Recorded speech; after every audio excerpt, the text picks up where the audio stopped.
Hello. കോഴിക്കോടൊക്കെ പോയിട്ട് highlight മാളിൽ കയറിയില്ലെങ്കിൽ അത് മോശമല്ലേ? ഞങ്ങൾ ഫുഡ് അടിയൊക്കെ കഴിഞ്ഞ് നേരെ ഹൈലൈറ്റ് മാളിലേക്കാട്ടോ പോയത്. ഞങ്ങൾ ആദ്യമായിട്ടാട്ടോ ഹൈലൈറ്റ് മാളിൽ കയറുന്നത്. കോഴിക്കോട് വന്നിട്ടുണ്ടെങ്കിലും ഹൈലൈറ്റ് മാളിൽ കയറിയിട്ടില്ല.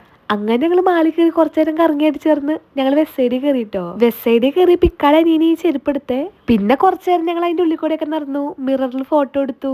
അപ്പോഴാട്ടോ ഈ ഒരു ബാഗ് എന്നെ കണ്ണീ പറഞ്ഞേ. കണ്ടപ്പോ എനിക്ക് ഭയങ്കര ഇഷ്ടമായി. നല്ല ഭംഗിയായിട്ട് ഈ ബാഗ് നേരിട്ട് കാണാനായിട്ട്. ഈ ബാഗ് എനിക്ക് ഇക്ക മേടിച്ചിരുന്ന ഒട്ടും പ്രതീക്ഷയില്ല കേട്ടോ, കാരണം എനിക്ക് കുറെ ബാഗ് ഉണ്ടായിരുന്നു. എനിക്കാണ് ഈ ബാഗ്, ചെരുപ്പ്, ഡ്രസ്സ് അങ്ങനത്തെ ഐറ്റംസിനോടൊക്കെ ചെറിയ താല്പര്യമുള്ള കൂട്ടത്തിലാട്ടാ. അവിടെ നിന്ന് ഇറങ്ങിയിട്ട് അവരെല്ലാരും കൂടെ ഹൈപ്പർ മാർക്കറ്റിലേക്ക് പോയിട്ടാ. ഹൈപ്പർ മാർക്കറ്റിലാണെങ്കിൽ ഭയങ്കര തിരക്കായിരുന്നു. അതുകൊണ്ട് ഞാനും കൊച്ചും ഇക്കാരും പോയില്ല. അവര് കൊച്ചിന് പാമ്പേഴ്സും പിന്നെ വീട്ടിലേക്ക് എന്താണ്ട് സാധനങ്ങളൊക്കെ മേടിക്കാൻ വേണ്ടി പോയതാട്ടാ.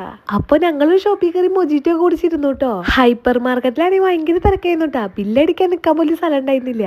അപ്പൊ ഇക്കയാണ് ഇക്കാരെ രണ്ടാമത്തെ അന്വേഷിച്ചിട്ട് ഇക്ക ഇറങ്ങി വന്നു കേട്ടോ. എന്നിട്ട് ഞങ്ങൾ പോയിട്ട് ഷോപ്പിൽ നിന്ന് 2-3 കമ്മലൊക്കെ മേടിച്ചു. ഞങ്ങൾ കമ്മല് മേടിച്ച് ഇറങ്ങിയപ്പോഴേക്കും അവര് ഹൈപ്പർ മാർക്കറ്റിൽ നിന്ന് ഇറങ്ങി വന്നിട്ടുണ്ടായിരുന്നു കേട്ടാ. അവിടെ നിന്ന് ഞങ്ങൾ എല്ലാരും കൂടെ ബീച്ചിലേക്കാട്ടോ പോയത്. അപ്പൊ അത്രേ ഉള്ളൂ. ബൈ. ബാക്കി വിശേഷം കേട്ട് അടുത്ത വീഡിയോ കാണാം.